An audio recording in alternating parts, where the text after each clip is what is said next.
오늘 4강 1차전 도르트문트와 파리 생제르맹 경기가 도르트문트의 승리로 끝났는데, 이제 오늘 경기를 전체적으로 보면 두 팀 모두 약간의 밸런스를 유지하면서 경기를 했었어요. 도르트문트도 홈이지만 비교적 수비 라인을 약간 내리고 역습을 위해서 전개를 할 때가 많았고, 파리 생제르맹도 공격을 할 때 공격 숫자를 많이 투입하지 않으면서 경기를 운영할 때가 많았었거든요. 그래서 이제 오늘 경기가 약간 서로가 답답한 흐름으로 흘러갈 때가 많았었습니다. 이 장면 보시면 도르트문트가 이제 수비할 때 거의 모든 선수가 내려가서 수비 라인을 내려서 수비할 때가 많았죠. 이런 것처럼 도르트문트도 수비적으로 나왔었고, 반대로 파리 생제르맹도 공격할 때, 그렇다면 파리 생제르맹이 공격 숫자를 많이 두느냐? 많이 두질 않습니다. 음바페가 볼을 끌고 올라가는데 앞쪽으로 바르콜라가 뛰어가고요. 나머지 선수들은 올라오지 않고 있어요. 그러다 보니까 음바페가 볼을 끌고 올라가다가 도르트문트의 수비 숫자는 많은데 공격수들이 숫자가 충분하지 않으니까 끌고 올라가다가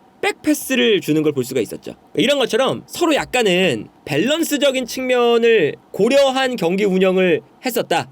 첫 번째로 이제 볼 수가 있는데, 두 번째는 이 과정에서 그러면 이 도르트문트가 수비적으로 있을 때 파리 생제르맹을 끌어당긴 다음에 공간을 활용하는 이러한 형태를 비교적 더 잘 활용을 했어요. 그러니까 파리 생제르맹이 공격 숫자는 적었지만 기본적으로 볼을 점유하는 시간이 도르트문트보다는 높았고, 그러다 보니까 앞쪽에서 압박하는 시간이 있었거든요. 그때 도르트문트가 어떤 식으로 나가냐면, 첫 번째는 뒤에서 훈멜스나 슐러터백 요쪽에서 자비처와 엠레잔 요 이제 4명의 선수가 중앙 지역에서 볼을 잡습니다. 그러면 이제 음바페가 압박이 그렇게까지 강한 선수가 아니다 보니까 덴벨레나 바르콜라가 조금 더 가운데로 들어가서 압박을 할 때가 많거든요. 음바페는 오히려 약간 좀 뒤로 빠질 때가 있고요. 그러면 그 순간 좌우 측면에 공간이 나면서 여기서 이제 패스를 뿌려주는 거죠. 그리고 의도적으로 훈멜스나 슐러터백이 가운데로 들어오면서 이 선수들을 끌어당겨요. 끌어당겼다가 측면으로. 이런 패턴이 일단 첫 번째로 있었고, 두 번째는 볼을 가지고 있다가 끌고 올라오면 파리 생제르맹이 올라올 때 단순한 패턴이죠. 앞쪽에 있는 필크루크에게 한 방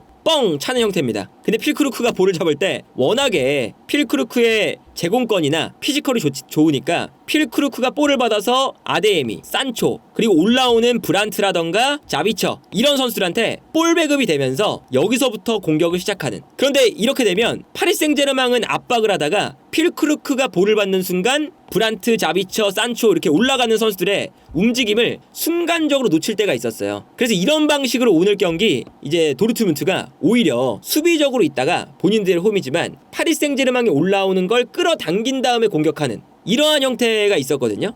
이게 이제 아까 말씀드렸던 좀 유인하는 장면이거든요. 훈멜스가 가운데로 들어오고 있어요. 그러니까 왼쪽에 있었던 바르콜라가 훈멜스를 따라갑니다. 그리고 이제 음바페가 한 명 수비수에게 붙어있고 덴벨레도 이제 중앙 지역에 있죠. 그런데 바르콜라가 중앙으로 들어가다 보니까 반대편에 있는 류에르송에게 공간이 나요. 그래서 여기서 도르트문트가 뛰어가는 류에르송에게 패스를 보내줍니다. 그러면 그 순간 자연스럽게 측면 공간이 열리면서 넓은 공간으로 류에르송이 볼을 끌고 움직이거든요. 그래서 너무 편안하게 볼을 끌고 올라가면서 이 공간을 활용하는 장면이 나오는데, 이런 장면이 한 번만 나온 게 아니라 여러 번 나옵니다. 이 장면도 마찬가지죠. 코벨 골키퍼가 볼을 가지고 있을 때 바르콜라가 가운데로 들어와요. 가운데로 들어왔는데 여기서도 코벨이 측면으로 볼을 보내주면 여기서 류에르송이 넓은 공간을 확보하면서 볼을 끌고 올라가는 모습을 볼 수가 있습니다. 순간적으로 또 이제 끌어당겼다가 올라가는 모습이죠. 이 장면도 보시면 도르트문트가 볼을 가지고 있다가 파리 생제르맹이 올라오니까 뒤로 패스를 보냅니다. 뒤로 패스를 보내면 훈멜스가 볼을 잡을 때 파리 생제르맹 선수들이 올라와 있으니까 올라와 있는 것을 역으로 활용해서 뒷공간으로 뻥 차주고, 이 공간에서 브란트가 볼을 받는 순간 여기서부터 공격이 전개되면서, 이 장면도 마찬가지인 게 덴벨레가 가운데로 들어와 있었어요. 그러다 보니까 압박을 풀어내면서 역습으로 가져가는 걸 볼 수가 있습니다. 그러니까 이렇게 오늘 도르트문트가 약간 파리 생제르맹을 끌어들이려는 동작이 있었는데, 그런 끌어들이는 동작에 파리 생제르맹이 비교적 많이 당할 때가 많았었다.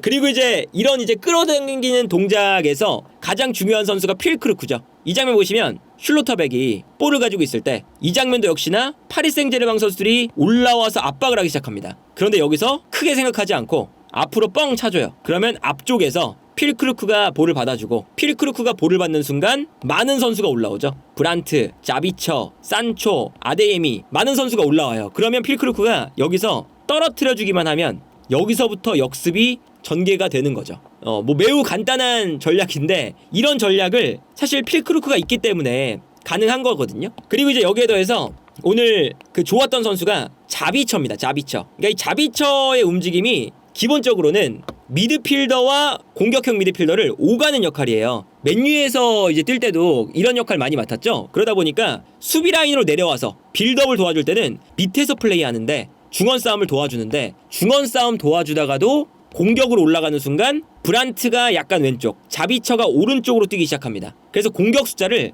순간적으로 늘려주기 시작하거든요. 그런데 그때 파리 생제르맹이 파비안 루이스가 자비처를 따라가지 못하는 경우도 좀 많았고 순간적으로 내려왔다 올라갔다 하니까요. 그리고 파비안 루이스가 따라가기가 힘들었던 게 바르콜라가 가운데로 들어오니까 파비안 루이스도 약간 측면 쪽을 신경을 썼어야 됐어요. 류에르송 쪽. 그러다 보니까 바르콜라가 가운데로 들어가면 파비안 루이스는 약간 측면으로 나가고 그러면 자비처가 올라갔을 때 수적인 불리함에 빠지는 경우가 많이 나타났죠. 저 자비처의 움직임 때문에 굉장히 많은 일들이 일어납니다. 이 장면 보시면 자비처가 볼을 끌고 올라가는 장면이거든요. 이때 브란트에게 먼저 패스를 건네줍니다. 자비처가. 그 다음에 앞쪽에서 브란트가 볼을 끌고 움직이죠. 그리고 산초가 뛰어가고요. 그 순간 자비처가 브란트가 가운데로 들어오니까 본인이 브란트의 자리로 들어가기 시작해요. 그리고 여기서 산초가 볼을 받습니다. 그리고 산초가 볼을 받을 때 수비가 끌려 나오는 순간 브란트가 가운데서 뛰기 시작하고 뛰기 시작하는 순간 자연스럽게 중앙 수비수 한 명이 끌려 나오죠. 한 명 한 명씩 끌려 나오는 거잖아요. 그때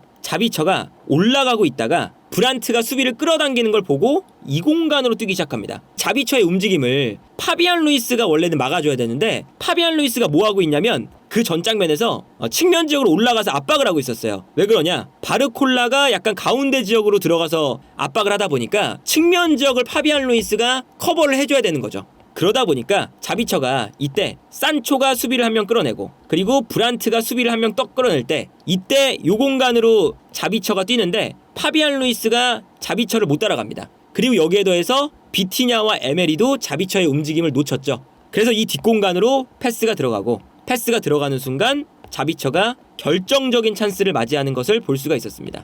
이 자비처의 움직임이 도움을 되게 많이 줬어요. 그래서 이 장면도 보시면 자비처가 필크루크보다 올라가서 움직이고 있는데 측면에서 산초가 돌파가 됐거든요. 산초가 돌파를 하는 순간 자비처가 앞으로 뜁니다. 뛰면서 수비수들이 자비처를 향해서 뛰어나가니까 필크루크는 오히려 약간 뒤로 빠져요.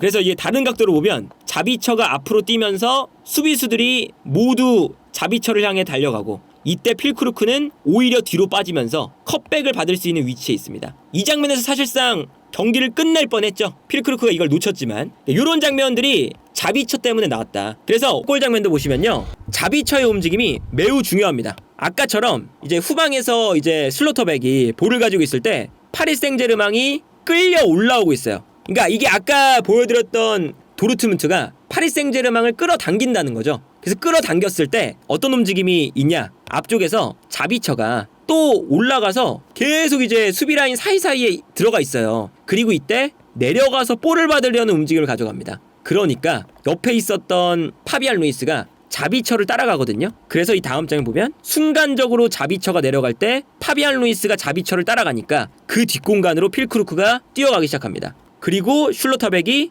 파리 생제르맹의 라인이 올라와 있으니까 끌어당긴 다음에 뛰어나가는 필크루크에게 한 번에 찔러주는 패스. 요 패스가 이제 그 도르트문트가 끌어당기는 플레이 플러스 자비처 두 개가 이제 합쳐진 거죠. 그래서 이 뒷공간으로 들어갔을 때 한 번에 필크루크가 좋은 찬스를 맞이하고요. 그리고 여기서 사실은 결정력이 좋았어요. 이게 되게 어려운 찬스였거든요. 페널티 박스 거의 외곽 지역이었고 그리고 돈나룸마가 1대1 찬스에 워낙에 강하고 몸집이 커서 이제 슈팅 각도가 별로 안 나왔어요. 그런데 필크루크가 니어 포스트로 정말 강력하게 결정력 있는 슈팅을 하면서 득점을 만들어내는 이런 형태가 나왔었습니다. 반면에 파리 생제르맹은 다소 좀 아쉬운 게 뭐냐면 본인들이 지고 있는데 안정적으로만 경기를 운영하려고 했던 게 약간 아쉽죠. 실제로 오늘 파리 생제르맹의 이제 선수의 위치를 보면 누누 멘데스가 거의 올라가지 않았다는 걸 볼 수가 있죠. 하키미에 비해서. 그만큼 오늘 왼쪽 라인의 누누 멘데스를 수비적으로 쓰면서 밸런스를 유지하려고 했다는 거예요. 그러니까 원래 같으면 이 누누 멘데스를 올리거나 아니면 파비앙 루이스 자리에 이강인 같은 선수가 있어서 조금 더 올라가서 플레이를 했겠죠. 그런데 요 왼쪽 라인에 누누 멘데스나 파비앙 루이스가 내려가 있다는 거. 요게 오늘 엔리케 감독이 다소간 안정적인 플레이를 추구했다라는 이제 그 증거를 볼 수가 있는 겁니다.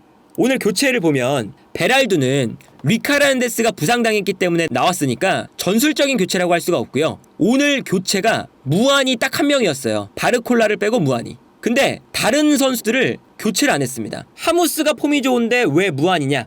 요거는 아마도 무안이가 분데스리가 출신이잖아요. 그게 아마 고려가 되지 않았을까 싶어요. 확실히 최근에는 하무스가 폼이 더 좋았는데 무안이가 분데스리가 출신이고 프랑크푸르트에서 잘했죠. 도르트문트 수비수들과 지난 시즌까지 만났었고 잘 알고 있으니까 무안이를 하무스 대신에 써본 것 같거든요. 마치 이제 그 바르셀로나랑 경기할 때 아센시오를 바르셀로나 만났을 때 라리가 출신이니까 갑자기 한번 써봤던 적이 있었잖아요. 물론 그게 뭐 라리가 출신이기 때문에 썼다, 그것보다는 뭐 전술적으로 어떤 이유가 있었지만 공격형 미드필더 2명을 두는, 아마 무안이도 오늘 공격 숫자를 늘리는 것 동시에 이제 분데스리가 출신이라는 것도 어느 정도 고려가 되지 않았을까. 파리 생제르맹은 교체 자원을 많이 안 가져가면서 본인들의 이 안정감 있는 플레이를 어느 정도 유지하려고 했던 것 같아요. 이 미드필더 라인이 오늘 이강인이 안 나왔던 이유가 여기거든요. 파비안 루이스라던가 에메리 이런 선수들이 비티냐 옆에서 수비 라인 앞을 보호해주는 역할을 이강인 선수보다 더 잘하죠. 그러다 보니까 이 미드필더 라인에서 약간 안정감 있는 운영을 하기 위해서 오늘은 파비안 루이스, 비티냐, 에메리 3미들이었어요. 그리고 바르콜라가 약간 가운데로 들어가기 때문에 파비안 루이스가 이 라인 사이사이에서 수비적으로 해야 되는 역할이 많았습니다. 그러니까 조금 더 수비형 미드필더에 가까운 파비안 루이스를 이강인보다 먼저 쓰면서 조금 더 왼쪽 라인에서 안정적으로 경기를 운영하려고 했던 거죠. 그런데 이제 득점을 해야 되니까 바르콜라를 빼고 무안이를 넣었죠. 무안이. 그러니까 이거는 아무래도 뭐 무안이가 측면에서 뛰기보다는 음바페와 투톱이 되고 덴벨레가 가운데로 들어오면서 자연스럽게 음바페에게 붙어있는 수비를 무안이에게 분산시켜주는 거거든요. 그리고 이 장면에서는 가운데 공격 숫자가 많아지니까 측면에서 가운데로 패스를 넣어줄 수가 있다는 이런 장점이 있죠. 그러니까 이렇게 가운데 지역에 선수 숫자를 모아놓고 도르트문트가 약간 내려가서 수비를 할 때 그 순간 하키미, 그리고 왼쪽에서는 누누 멘데스, 측면을 넓게 쓸 수 있는 풀백이 있다, 이러한 형태였으면 가운데 지역에 공격 숫자를 늘린 게 어느 정도 이해가 되거든요. 그런데 오늘 여기서 약간 이해가 안 됐던 건 뭐 무안이를 넣어서 공격 숫자를 늘린다, 이런 의도까지는 이해가 돼요. 그런데 문제는 뭐냐면 멘데스가 오늘 안 올라갔습니다. 수비적인 측면 때문에 밸런스를 유지하려고 멘데스가 내려가 있고, 후반전에는 이거 베랄두였죠. 마르키뇨스, 베랄두, 멘데스 요 3백을 유지해요. 멘데스를 공격적으로 쓰면 요 측면 공간이 무너지니까 실점을 최대한 안 하겠다는 뜻이죠. 약간 이해가 안 되는 게 바로 여기 있는 거죠. 바르콜라를 뺐으니까 왼쪽 측면 공격수를 뺀 거거든요. 그러면 가운데 지역에 무안이가 들어가면서 음바페와 무안이 투톱을 쓰기 시작한 거잖아요. 중앙 지역의 공격 숫자를 늘렸으면 바르콜라가 없는 자리에 누군가는 올라와야 되는데 멘데스라는 공격적인 풀백을 가지고 있으면서도 멘데스를 안 올린 거예요. 그리고 여기에 더해서 그렇다면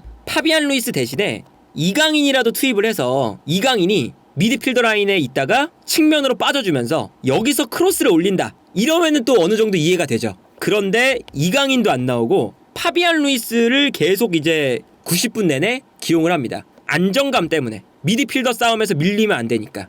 그래서 이제 오늘 경기 보시면 공격할 때 멘데스가 안 올라오니까 파비안 루이스가 측면으로 빠져서 크로스를 올리는 장면이 있어요. 이렇게 되면 근데 파비안 루이스가 측면으로 빠져버리면 중원 라인에 파비안 루이스를 두는 이유가 없어지죠. 파비안 루이스는 이 안쪽 공간에서 이강인보다 안정적인 플레이, 안정적인 중원 싸움을 해준다는 게 장점인데, 멘데스가 안 올라온다고 파비안 루이스가 측면으로 빠져서 크로스를 올리면 이강인보다도 크로스를 못 올리고 중원 싸움은 아쉬워지고 누누 멘데스의 공격성은 활용하지 못하고, 이런 문제가 발생하게 되는 거죠. 이 장면 보시면 이제 오른쪽에서는 하키미가 공격적으로 올라가 있어요. 근데 왼쪽에서는 멘데스가 올라가지 않고 베랄두와 마르키뇨스 3백을 만들고 있습니다. 그러니까 무한히도 가운데로 들어와 있고 음바페와 투톱을 만들고 있잖아요. 그래서 파비안 루이스가 측면으로 빠져요. 이제 좌우 측면은 넓게 써야 되니까 파비안 루이스가 지금 왼쪽으로 빠져 있고 오른쪽에는 하키미가 올라가 있고 누누 멘데스는 올라오지 않고 있고 반면에 무한히는 가운데로 들어가 있죠.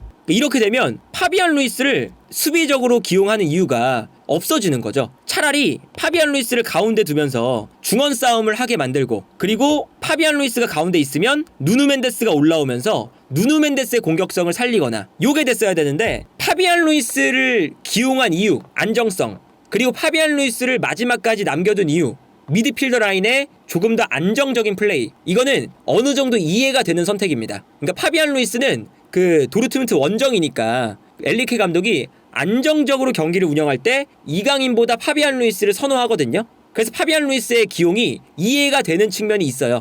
그런데 파비안 루이스를 이제 저런 측면으로 쓰면 오히려 이제 약간 아쉬운 게 되는 거죠. 그리고 파비안 루이스가 심지어 오늘 미드필더 라인에 있다가 크로스가 올라올 때 박스 안으로 들어가서 침투한 이후에 거기서 득점 찬스를 만들기도 했었죠. 그래서 파비안 루이스가 본인의 역할을 충분히 잘해주긴 했는데 마지막에 공격적인 흐름이 됐을 때 여기서 엘리케 감독은 안정성을 선택한 것 같아요. 그러니까 파리 생제르맹이 1대0으로 이제 졌잖아요. 그러면 본인들의 홈에서는 1대0 경기를 충분히 뒤집을 수 있다 라고 보는 것 같거든요. 그래서 이제 그 파비안 루이스가 오늘 괜찮긴 했지만 공격을 할 때는 어쨌든 이강인을 넣어서 조금 더 측면을 살리는 그런 게 됐어야 됐는데 아니면 누누 멘데스를 올리거나 근데 그런 거를 가져가지 않고 조금 더 소극적으로 경기를 운영하면서 누누 멘데스는 안 올리고 교체는 안 하고 그리고 무한히는 가운데 들어가 있고 이런 식으로 답답한 공격이 반복되는 경우가 있었다. 그래서 오늘 경기 끝나고 약간 엘리케 감독이 그렇게까지 막 심각한 표정이라던가 오늘 경기가 좋지 않았다 라는 뭔가 뉘앙스를 보여주지 않았거든요. 이거는 엘리케 감독이 4강전을 180분이라고 생각을 하고 전반전 90분은 도르트문트 원정이니까 약간은 이제 최소한으로 실점을 하지 않는 안정적인 경기를 펼치고 본인들의 홈에서는 공격적인 경기를 펼치면서 뒤집는다. 이러한 플랜을 좀 생각을 하고 있는 것 같아요. 그리고 이제 사실 파리 생제르맹은 뭐 운이 좀 안 좋기도 했거든요. 음바페가 슈팅할 때 정말 좋은 슈팅했죠? 좋은 슈팅을 했는데 이 슈팅이 골대를 맞았어요. 근데 골대를 맞고 바깥으로 나가는 게 있고 안쪽으로 들어가는 골대가 있잖아요. 그런데 골포스트에 측면에 맞아서 가운데로 들어오는 볼이었습니다. 근데 이게 또 감겨서 들어가는 게 아니라 너무 세게 맞아서 그냥 그대로 이렇게 흘러갔어요. 그리고 여기서 이제 또 세컨볼을 잡아서 슈팅을 다시 가져갔는데 다시 가져갈 때도 하키미가 슈팅을 할 때 또 골포스트를 맞았죠. 근데 이것도 안쪽 포스트에 맞아서 안쪽으로 감겨 들어가는 듯 하다가 아슬아슬하게 또 안 들어갑니다. 파리 생제르맹이 본인들도 분명히 찬스가 있어서 우리의 홈에서는 분명히 뒤집을 만한 능력이 우린 있다 라는 자신감을 가지고 있는 것 같은데 이 1대0 상황을 뭔가 개선하려는 이제 움직임을 보여주지 않았다는 거 이런 것들이 조금 아쉽다. 근데 다만 파리 생제르맹도 득점할 수 있는 찬스가 많았지만 도르트문트도 득점할 수 있는 찬스가 많았었죠. 두 팀 다 사실은 결정력이 부족해서 파리 생제르맹이 넣었다면 따라가는 거였고 도르트문트가 넣었다면 달아나면서 홈에서 조금 더 스코어 차이를 벌릴 수가 있었어요. 아마 이 경기는 2차전까지 예측은 좀 안 되는 경기입니다. 파리 생제르맹은 홈에서 공격적인 경기를 할 거고요, 당연히. 그리고 당연히 2차전은 공격적인 경기를 펼치는 홈팀이 강할 때가 많죠. 그래서 뭐 엘리케 감독이 아마 2차전은 조금 더 공격적으로 경기를 운영할 거고 오늘 경기보다는 이제 교체 자원도 많이 쓰면서 공격적인 변화를 많이 줄 건데 아마도 이강인 선수가 경기에 나올 가능성이 매우 높아 보입니다. 오늘 영상은 산삼 건강식품 브랜드 1위 백진삼과 함께하고 있습니다. 5월 가정의 달을 맞이해서 새벽의 축구 전문가와 함께 단독 할인을 진행 중인데요. 기존 할인가가 25만 8천원짜리의 제품을 16만 8천원에 제공을 하고 있거든요. 그런데 여기에 더해서 새벽의 축구 전문가 현재 영상에 있는 고정 링크를 타고 들어가시면 13만 9,800원까지 할인 링크가 들어가 있습니다. 13만 9,800원이면 한 포에 4,600원 정도 되는 가격이고요. 백진삼은 100년 된 산삼의 DNA를 99% 동일하게 복제하는데 세계 최초로 성공을 했고요. 100년 이상 된 산삼이 워낙에 비싸잖아요. 그러다 보니까 우리가 평범하게 섭취할 수 있는 산삼이 아닌데 이 100년 된 산삼의 DNA를 동일하게 복제해서 시너지를 낼 수 있는 17가지 원료를 보강해서 만든 것이 바로 백진삼의 삼기력이라고 할 수가 있겠습니다. 그래서 현재 백진삼은 산삼 건강식품 리뷰,